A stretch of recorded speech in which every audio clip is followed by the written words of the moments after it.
I want you to close your eyes for a second. Well, not if you're driving, obviously. Yeah. And just imagine a drum, a single snare drum. Okay. It starts so quietly, you almost have to lean in to hear it.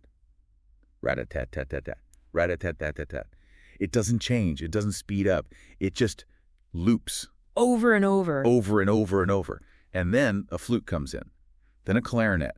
And for the next, 17 minutes, this machine just gets bigger and louder and more overwhelming until the entire orchestra is just screaming at you in C major. You know, it sounds like you're describing a descent into madness. Right. But you're actually describing one of the biggest commercial hits in the history of classical music. Exactly. We are talking about Bolero. Mm-hmm. If you've ever been to a symphony or seen the movie 10, or even just, I don't know, watch figure skating, you know this piece. Oh, you know it. It's hypnotic. It is. It's arguably the most famous piece of French music ever written. But here's the hook for today's deep dives, and it's something that I think changes how you hear that snare drum forever. The man who wrote it, Maurice Ravel, he thought it was a joke. A joke might even be putting it lightly. He was genuinely, truly baffled by its success. He famously called it, and this is a direct quote, orchestral tissue without music. Without music.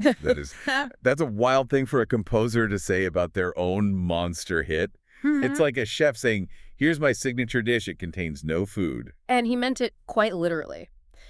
From Ravel's perspective, Bolero wasn't a composition in the way we think of one. It was an engineering experiment.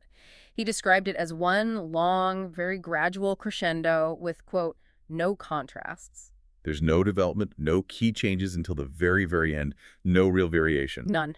He basically built a machine, wound it up, and then just watched it run for 17 minutes to see what would happen. And that leads to that famous story from the premiere, right? It's 1928, Paris Opera. Yeah. The piece ends, the audience is going absolutely wild, but one woman, an old lady in the audience, she starts shouting over the applause. Yes, she was shouting, rubbish, rubbish, or maybe trash, if you want a more direct translation of the French, ordure. And you'd think most artists would be devastated, crushed. Yeah. But Ravel, he turns to his brother in the box seats and says, that old lady got the message. Which is just, it's such a perfect introduction of the man. It's witty, it's detached, and it's, a little bit arrogant. Little bit. But our mission today is to go way beyond Bolero.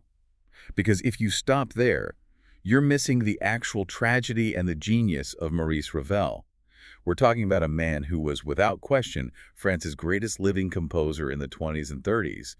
Yet he lived this bizarre paradox. He really did. He was a dandy who obsessed over fashion, a tiny man who drove a munitions truck in World War I, and a perfectionist who ended his life trapped in a silence so cruel it sounds like something out of a horror novel. And we're going to be relying on a lot of biographical archives and, of course, musical analysis today to really unpack that paradox. Because Ravel is, well, he's often just lumped in with Impressionism. People hear his name and they immediately think Claude Debussy. Right. They're on the same chill classical playlist. Exactly.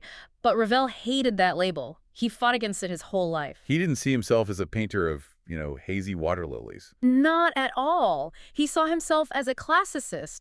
But more importantly, and this is really the lens I think we need to use today, he was an engineer of sound. That concept, the engineer, that really is where we have to start. Because usually when we look at the great composers, Bach, Mozart, Beethoven, we look at their parents and we find musicians. Right, it's a family business. Bach came from a massive dynasty of musicians.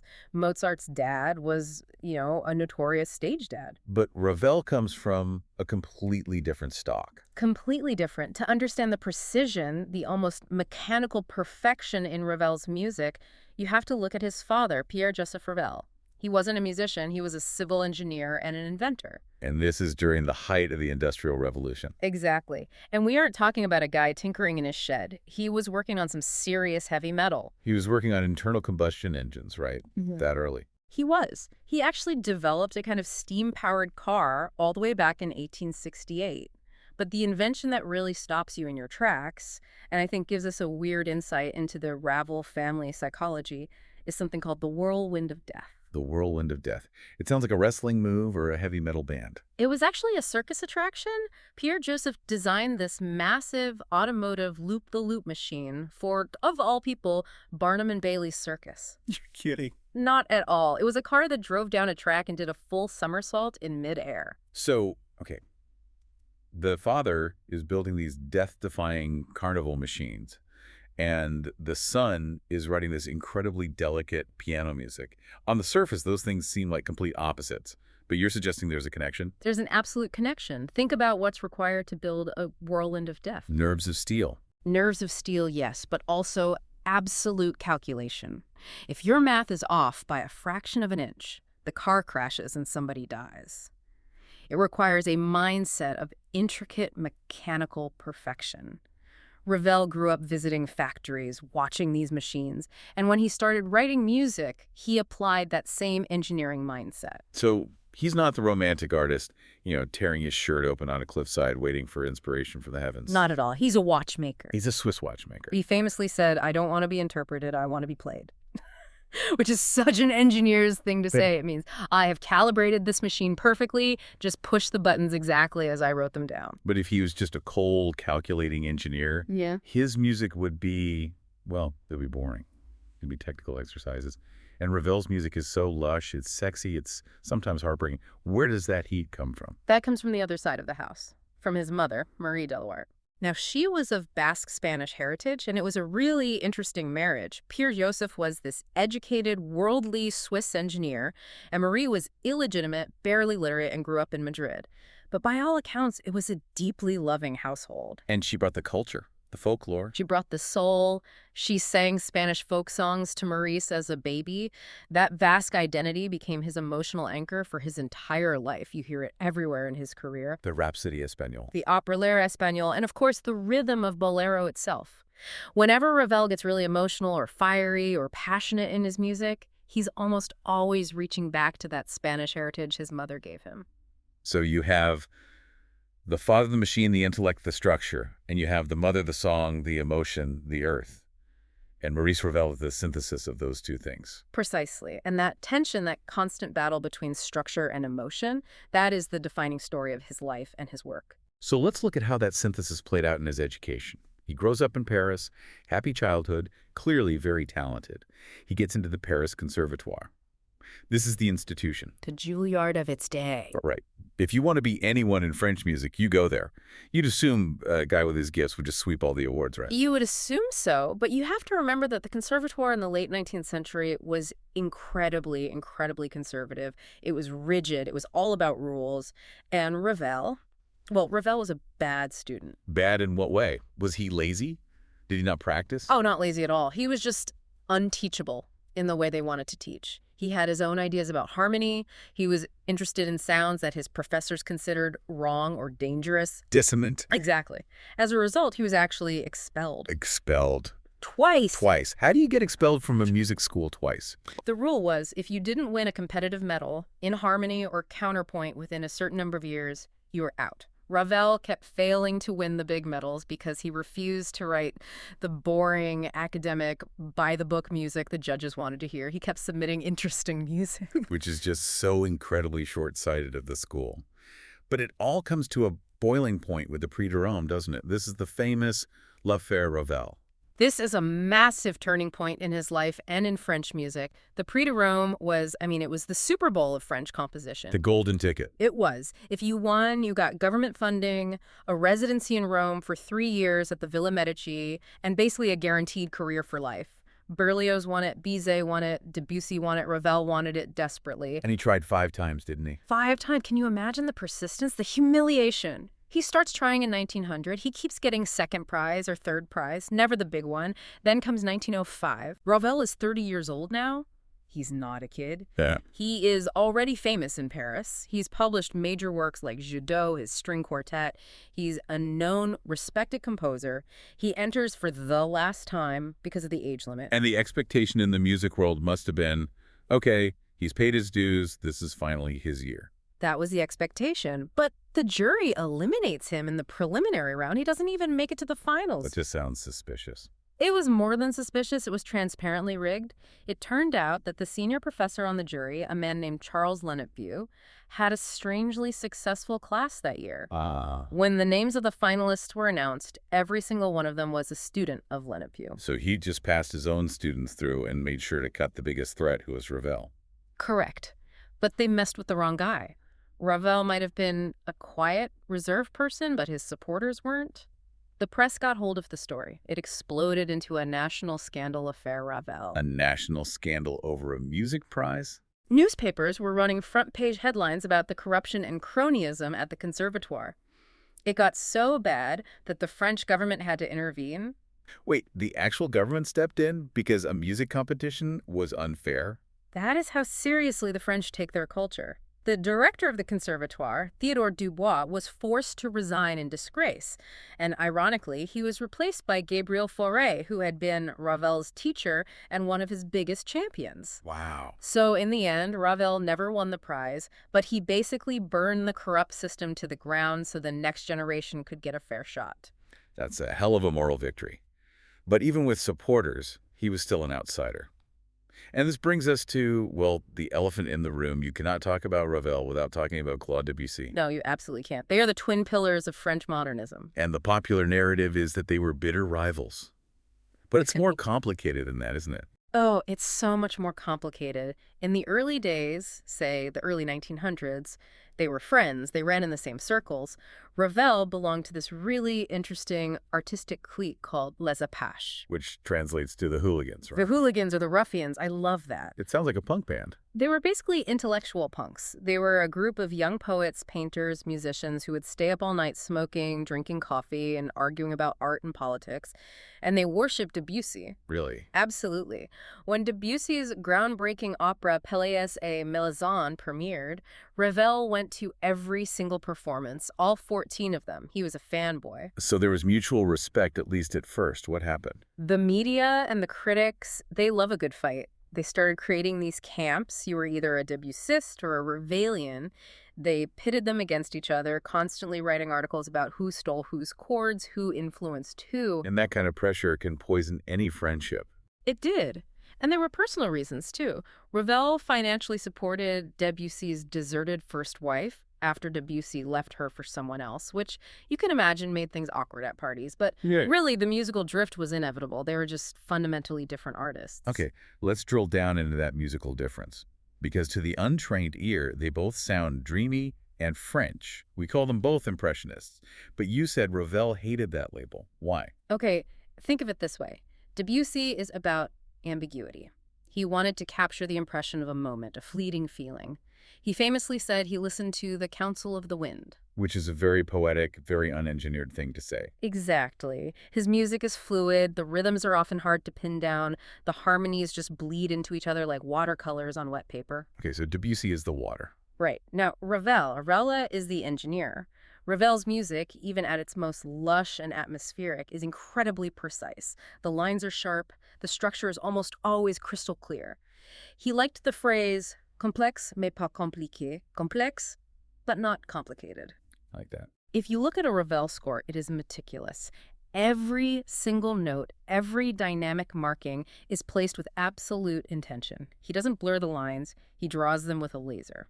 So if Debussy is a watercolor painting, Ravel is... What? An architectural blueprint. A blueprint for a beautiful glass cathedral that somehow makes you cry.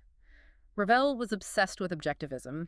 He loved Edgar Allan Poe's essay on composition, where Poe argues that a poem like The Raven should be calculated for a specific effect, almost mathematically. So art is a problem to be solved. Exactly. Ravel believed that true art is a perfect balance between pure intellect and emotion. He thought the intellect was the tool you use to deliver the emotion with maximum impact. And that seems to be the key to his engineer persona. It wasn't about being robotic. It was about using the machine to deliver the feeling more efficiently. Yes. And nowhere is this clearer than in his incredible skill as an orchestrator. Ravel is widely, and I think correctly, considered one of the greatest orchestrators who ever lived. He just knew the capacity of every single instrument in the orchestra. A critic once said Ravel knew the exact weight of a trombone note. Can you give us an example of that weight? How does that translate into sound? The absolute best example isn't even his own piece. It's pictures at an exhibition. Right. Most people know this as this huge, bombastic orchestral piece. But it was written by the Russian composer Modest Mussorgsky for solo piano.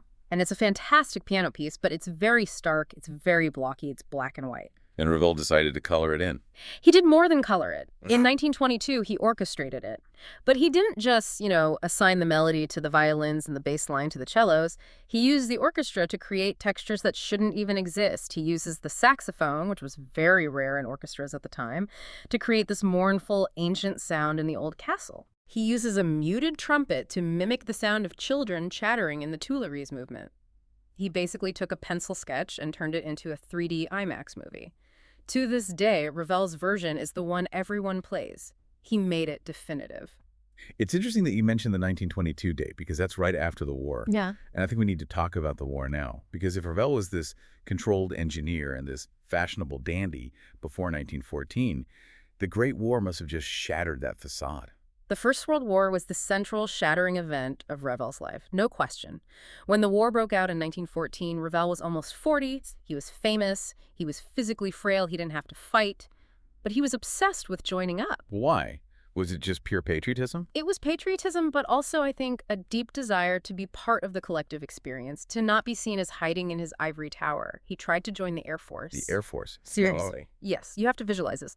Ravel was a tiny man. He was about 5'3", so around 160 centimeters, and very slight. But he loved mechanical things. So his logic was, I'm light, I understand engines, I should be a pilot. The tiny soldier. But they rejected him, not just for his age, but he had a minor heart condition. He kept trying, though, pulling strings, using his fame. Finally, in March of 1915, he managed to enlist as a lorry driver in the 13th Artillery Regiment. So the man who wears silk pajamas and collects rare Japanese porcelain is now driving a munitions truck on the Western Front. A truck he nicknamed Adelaide. And this was not a cushy gig behind the lines. He was driving at night, often under heavy German bombardment, near the Battle of Verdun, one of the deadliest battles in human history. Like? He was sleeping in mud, eating terrible food. He contracted dysentery. He suffered severe frostbite in his feet that required surgery. That image is just so jarring. The dandy in the trenches. Was he able to write any music during this time? He tried, but it was incredibly difficult. The conditions were just too brutal. But the war brought an even bigger tragedy than the physical hardship. In January of 1917, while he was on leave, his mother died. The Basque mother. His emotional anchor. It absolutely destroyed him. He never, ever fully recovered. He called it the one great sorrow of his life. He fell into a deep, dark depression that lasted for years. But, and here is the essential Ravel paradox again, out of this period of death and profound grief, he produces one of his most beautiful works. Le Tombeau de Couperin. Le Tombeau, which means the tomb. So it sounds like it should be a funeral march, a dirge. You would absolutely think so. It's a suite, and it's explicitly dedicated to his friends who died in the war. Each movement has a name at the top, to the memory of Lieutenant so-and-so, Captain so-and-so. So it must be heavy, dark, tragic music. And that's the thing, it isn't, not at all. If you listen to Le Tombeau de Couperin, it is light, it is graceful. It sounds like 18th century court music. Written in the style of the French Baroque master Couperin, it sparkles. Why? I mean, was he in denial? Was it a deliberate suppression of the grief? I don't think so. When people criticize him for it, asking him why it wasn't sadder, Ravel snapped back with this devastating line, "The dead are sad enough in their eternal silence." He wasn't ignoring the grief. He was choosing not to wallow in it publicly. He was using the engineer side of his brain to build a perfect, elegant monument to French civilization. He believed that the best way to honor his friends wasn't to scream in agony, but to create something of perfect, untouchable beauty, something that represented the very culture they died to protect. It was a profound act of stoicism. It's defiance through beauty. And speaking of defiance, there was a political moment during the war that I think really highlights his character, this National League thing. Oh, yes. This is crucial for understanding Ravel's integrity. During the war, a group of prominent French musicians formed the National League for the Defense of French Music. Sounds patriotic enough. Their goal was simple: ban all contemporary German and Austrian music. No Beethoven, no Wagner, and especially no living composers like Schoenberg. If it's German, it's the enemy, and it shouldn't be performed in France. Which, in the heat of war, creates a lot of peer pressure. Ravel is a soldier. He's passionately French. Did he sign up? He refused, point blank. And he wrote this blistering open letter explaining why. He said that hiding from foreign art and ignoring what foreign colleagues are doing would cause French music to degenerate into banal formulas. He argued that you can fight a country without rejecting its entire culture. That takes incredible guts. He's literally driving ammunition under German shell fire at night Yeah. and defending the value of German music by day. Exactly. It shows that his objectivity wasn't just a musical style, it was a deep moral code. He refused to let emotion, even righteous, patriotic hate cloud his intellectual judgment about art. The League didn't take it well, of course. They banned Ravel's music from their concerts for a time. But he didn't care. He didn't care about their approval. He didn't care about medals either. Right, this is the Legion of Honor story. In 1920, after the war, the French government offered him the Légion d'honneur, the highest civilian award in France. He turned it down. No explanation, just a polite, no thank you. And this led to a famously savage burn from Eric Satie. Eric Satie, the ultimate musical troll and provocateur, when news broke that Ravel had refused the award, Satie quipped. Ravel refuses the Légion d'honneur, but all his music accepts it. Oof, that is savage. I feel like we need to decode that for the listener. What was Satie actually saying there? He was saying that Ravel's music was too polished, too polite, too perfectly crafted to be truly rebellious. He was accusing Ravel of being a fake outsider. You act like an anti-establishment artist, but your music is wearing a perfectly tailored tuxedo. There had to be some professional jealousy in there, sure. Oh, almost certainly. But Ravel just ignored it and kept working. And as we move into the 1920s, the Roaring Twenties, Ravel's sound starts to shift again. He strips things down, gets a bit leaner, and he hears something new coming from across the Atlantic. Jazz. Yes. Revel and jazz. Still seems like a slightly odd pairing. The precise Swiss watchmaker and the improvisational, bluesy American art form. But Ravel fell in love with it. He loved the syncopated rhythms, he loved the blue notes, he hung out at jazz clubs in Paris. He didn't see jazz as low art, he saw it as the future of music, a vibrant new folk tradition. And this obsession leads to my favorite anecdote in the entire Ravel biography, his meeting with George Gershwin. This is a legendary story. Gershwin is the young American superstar, the Rhapsody in Blue guy. Ravel is the established European master. And Gershwin asks Ravel for composition lessons, right? Yes. Gershwin, for all his success, felt insecure about his lack of formal classical training. He wanted to write serious music, symphonies, and concertos. So he approached Ravel in Paris and asked to be his student. And Ravel said no. He said no, but listen to why he said no. It's so brilliant. He asked Gershwin how much money he made a year. Gershwin told him a huge number, and Ravel replied, well, in that case, perhaps it is I who should be taking lessons from you. But then he got serious and told Gershwin, it is better to write first-rate Gershwin than second-rate Ravel. That is just, it's incredibly profound. Yeah. And generous. It's so generous. Ravel realized that if he taught Gershwin his engineering method, his rules of harmony and orchestration, he might crush the very thing that made Gershwin special, that spontaneous, brilliant melodic gift. Ravel recognized that jazz had a different soul, and he didn't want to colonize it with European techniques. Ravel actually went to America, didn't he, in 1928? He did. A massive 4-month tour. 25 cities. He demanded a guaranteed $10,000, which was an absolute fortune back then, and this was a non-negotiable part of his contract, a constant supply of his favorite French cigarettes, Gauloises. Of course. The tour was a massive triumph. There's a wonderful story of a concert in New York where the audience stood up and gave him a roaring ovation before a single note of music had been played.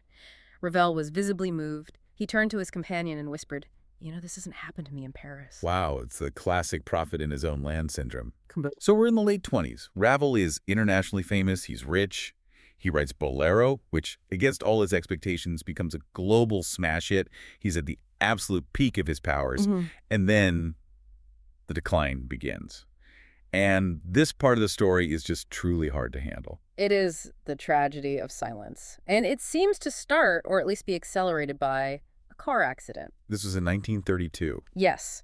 He was in a taxi in Paris. It wasn't a horrific crash, but he suffered a blow to the head. At first, it just seemed like a concussion, but soon after, he started having serious coordination problems. He couldn't swim anymore. His handwriting became illegible. Do we know what it was medically? Was it just the crash? Doctors today debate it. The modern consensus is that he likely had a pre-existing degenerative brain disease, possibly frontotemporal dementia or a form of early-onset Alzheimer's, and the trauma from the crash just accelerated its progress dramatically. And the specific symptoms were a musician's worst nightmare. The absolute worst. He developed aphasia and amusia. Okay, let's break those down. Aphasia is about language, right? Right. Trouble finding words, forming sentences. But amusia, that is the loss of the ability to process or execute music. And here is the crucial, most heartbreaking detail of all. It wasn't that his mind went blank. He preserved what neurologists call his auditory imagery. What does that mean exactly? It means he could still hear the music in his head perfectly. He could compose entire symphonies, concertos, operas in his imagination, complete down to the last detail, but the connection between his brain and his body was severed. You couldn't write it down. He couldn't write it down. He couldn't play it on the piano. He couldn't even dictate it. Imagine you're the greatest author alive, and you have the most beautiful novel ever written fully formed in your mind. You can see every word on the page, but when you try to pick up a pen, your hand won't move. When you try to speak, the words come out as gibberish. You are locked in a library of your own creation, but the door is welded shut. That is terrifying. He was trapped inside his own mind. Completely. There are these devastating reports from friends who would visit him. One found him sitting in his study, crying over the printed score of his ballet Daphnis at Chloé, just pointing at the pages and saying, "It was beautiful, wasn't it?" He knew what he had done, and he knew with perfect clarity that he could never do it again. He allegedly told a friend, "I have so much music left in my head. I have said nothing. I have said nothing." I have said nothing after writing all of that. By 1937, he was desperate. He agreed to experimental brain surgery. The doctor suspected it might be a tumor or a fluid buildup, something that could physically fix. Did it work? No. He woke up from the operation briefly, asked for his brother by name, and then slipped into a coma. He died on December 28, 1937. He was only 62 years old. 62. Yeah. I mean, he could have had another 15, 20 years of creative life. Imagine what he would have done with the post-war era. It's one of the great tragic what-ifs of music history. But what he left us, it's pure quality over quantity. Ravel didn't write hundreds of opus numbers like Mozart or Bach. There are only about 60 performable works, but almost every single one is flawless. He didn't publish his drafts? Never. The engineer didn't release the machine until every gear was perfectly polished and in its place. So as we wrap this deep dive up, I want to circle back to that initial idea, the paradox. We have the engineer who built the Bolero machine. We have the dandy who hid behind this mask of fashion and cool detachment. But then we have the music itself, which is so often incredibly vulnerable and emotional. I think that's the final takeaway, really. Ravel proves that structure isn't the enemy of emotion. In fact, for him, structure was the container that made expressing that emotion possible. The pressure cooker. That's a perfect analogy. If you just let steam out into a room, it dissipates. It has no force.